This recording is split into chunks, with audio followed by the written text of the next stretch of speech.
Is our journey destined to go beyond this world? What if death isn't the end, but just a transition? In 2008, Dr. Eben Alexander, a neurosurgeon, had a life-changing experience. He contracted a deadly form of bacterial meningitis that caused his brain to shut down completely. For 7 days, Dr. Alexander was in a coma, with his brain completely non-functional. His doctors said it was impossible for him to have any conscious experience. But when he woke up, he had a vivid near-death experience that he believes opened his eyes to a world beyond our physical reality. Dr. Alexander described being transported to a realm of breathtaking beauty, filled with vibrant colors, angelic beings, and a profound sense of unconditional love and peace. In 2006, Anita Morjani, a terminally ill cancer patient, had a similar experience. Mary Neal, an orthopedic surgeon, had her own in 1999 when she drowned and was resuscitated. So what exactly happened? Can science explain these experiences, or do they point to something beyond the physical world? When the heart stops, blood flow to the brain ceases, and within seconds the brain enters survival mode. During this time, certain areas of the brain, like the visual cortex, can produce vivid imagery and sensations. Dr. Sam Parnia, a leading researcher on near-death experiences, believes that these phenomena may stem from the brain's last attempt to make sense of its surroundings before shutting down. But is that all there is? Another theory involves the release of chemicals like DMT, a powerful compound found naturally in the brain. Scientists speculate that this molecular gateway could trigger the vibrant visions and feelings of euphoria described in near-death experiences. Interestingly, some studies suggest that near-death experiences might not be purely biological.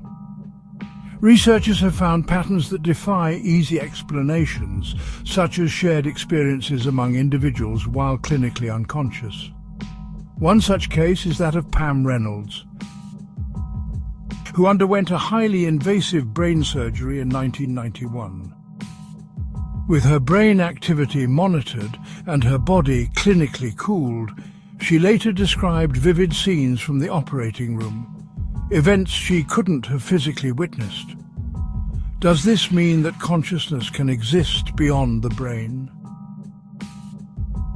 While scientists are uncovering clues, the answers remain elusive, leaving room for both wonder and debate.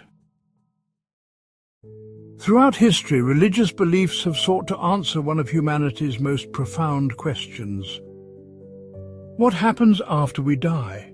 Christianity and Islam share similarities in their views on the afterlife. Both teach that after death, individuals face judgment based on their actions during life.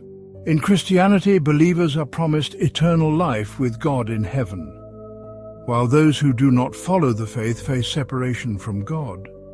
Similarly, in Islam, the soul undergoes judgment and, depending on one's deeds, is either rewarded with eternal paradise or punished in hell.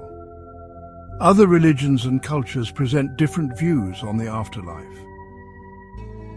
In Hinduism, for example, the soul is reborn through reincarnation.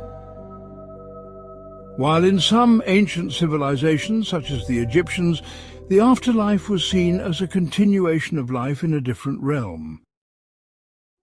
All of this may be true, and maybe Dr. Eben Alexander truly had a glimpse of what the afterlife holds. Or perhaps it was nothing more than a release of chemicals in his brain.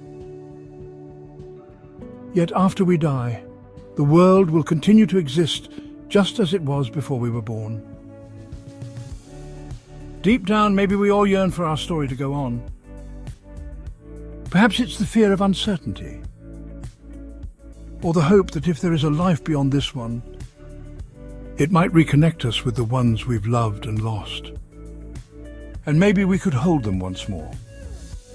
Whether it's science, spirituality, or something beyond our understanding. What we know for certain is that we have at least one life to live. And in the end, it's up to us to make the best of it.